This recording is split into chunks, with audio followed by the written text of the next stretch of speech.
Recording studio नौखा बाजार सुपौल। बाबा हे बाबा बोलो भक्त। DJ Shubham DJ Shubham DJ जेकरा से प्यार के तू छोड़ के चल गइल बाबा।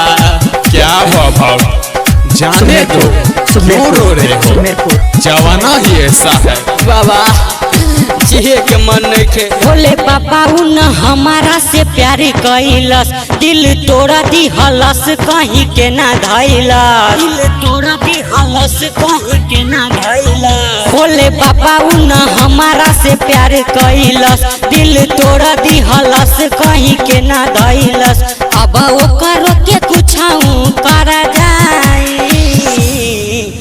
हई छोड़िया के मारा दिन तर जाई, बर्बाद कैलस हर जाई, हई छोड़िया के मार दिन तर जाई, छोड़िया के मार दिन तर जाई, तर जाई। बालाजी रिकॉर्डिंग स्टूडियो नौखा बाजार डीजे शुभम डीजे शुभम बर्बाद कैलस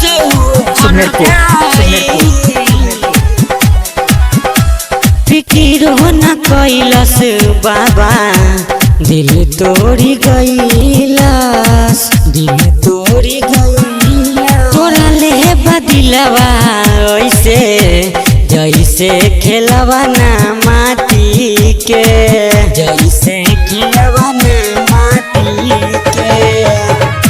फिकिर हो न कैलस बाबा, दिल तोड़ी गईलस।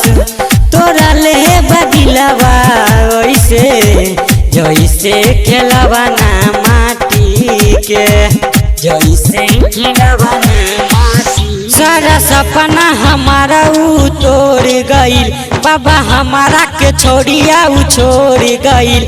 अब ओकरो के कुछऊ कर जाई, हई छोड़िया के मारा दिन तर जाई, बर्बाद कैलस हर जाई,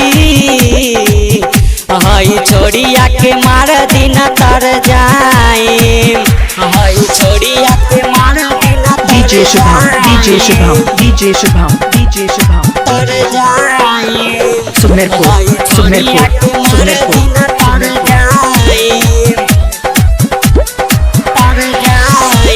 मर दिन बाबा एकरा माफ जनी अब करी जी, एकरा के देखी बाबा प्यार में न लइका मरी जी, एकरा के देखी बाबा प्यार में न लइका मर दिन बाबा एकरा माफ जनी अब करी जी, एकरा के देखी बाबा प्यार में न लइका मरी जी, न लइका मरी जी। कहे रउआ से रौशन राजा सुनी बात सच बाकी हमारा ऊ छोड़ गई, रतनेश गौरव कुछ कर जाई, हई छोड़िया के मारा दिन तर जाई, बर्बाद